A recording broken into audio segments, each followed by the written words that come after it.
So finally, DRDO Septum Tier 2 is completely overall completed. Tier 2 का exam मेरा कोलकाता में दिया था। हम इसमें डिस्कस करेंगे कि ओवरऑल डिफ़िकल्टी लेवल क्या थी पेपर की, क्योंकि इसमें सबसे बड़ी प्रॉब्लम यह थी कि इसका पेपर आज से पहले कभी आउट नहीं हुआ। तो हमारे लिए, आपके लिए ये जानना कि पेपर का लेवल कैसा है, ये काफ़ी अनप्रेडिक्टेबल था। Paper level was completely unexpected. The reason behind, we don't know the level of paper, as paper never released in the till the 10th edition of the Septem. This was the 11th edition, September 11 थी। और I think what I have feel, मैंने जैसा review देखा था, सब कुछ देखा था, आई पर्सनली फील कि 11th-12th के 10% से ज़्यादा पोर्शंस नहीं थे। बहुत ही बीएससी ओरिएंटेड थी। मैं नहीं जानता कि पिछले साल कैसा पेपर आया था और कैसा पेपर आता होगा, क्योंकि इसका पेपर आउट नहीं होता, तो ये प्रिडिक्ट करना कि कहाँ से क्वेश्चन आते हैं, क्या आते हैं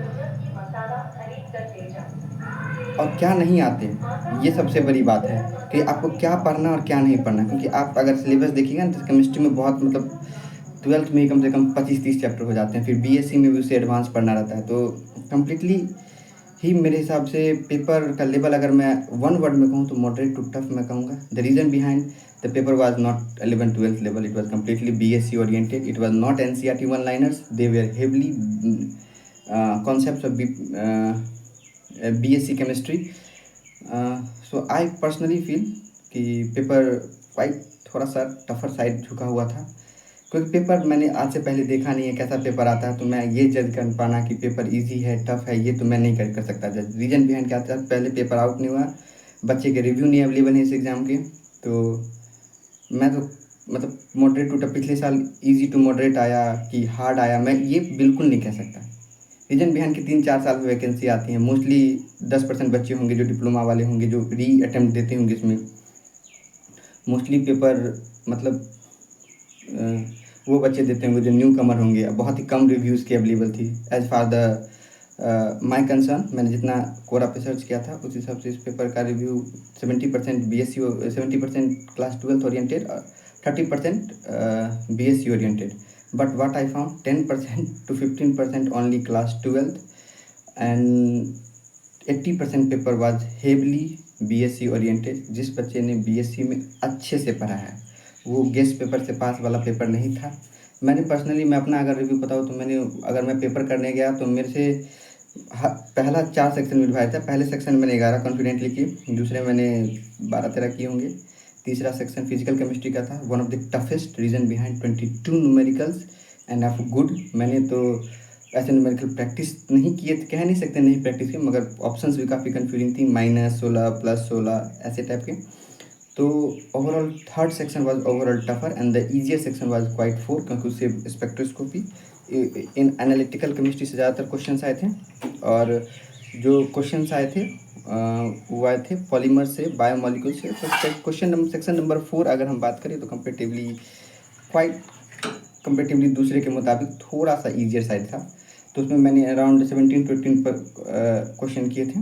अगर मैं ऑनेस्टली बताऊं कि मेरे कितने क्वेश्चन मैं कॉन्फिडेंटली कह सकता हूं कि सही होने चाहिए, 40 से 45।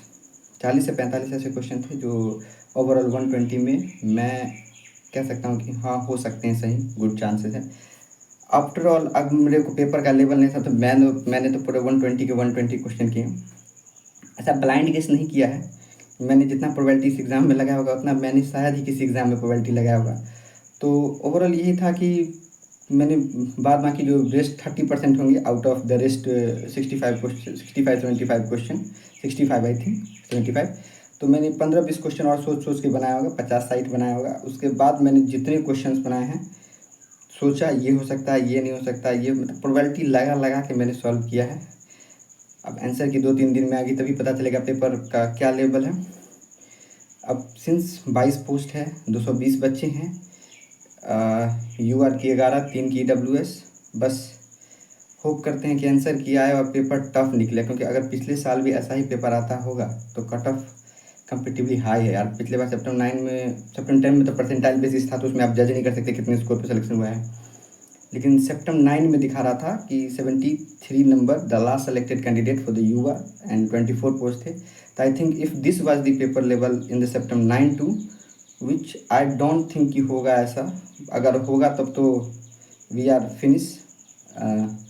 तो टिल देन वेट करेंगे हम आंसर की का। मेरे हिसाब से पेपर का रिव्यू यही था। मेरे को पर्सनली मॉडरेट टू टफर लगा।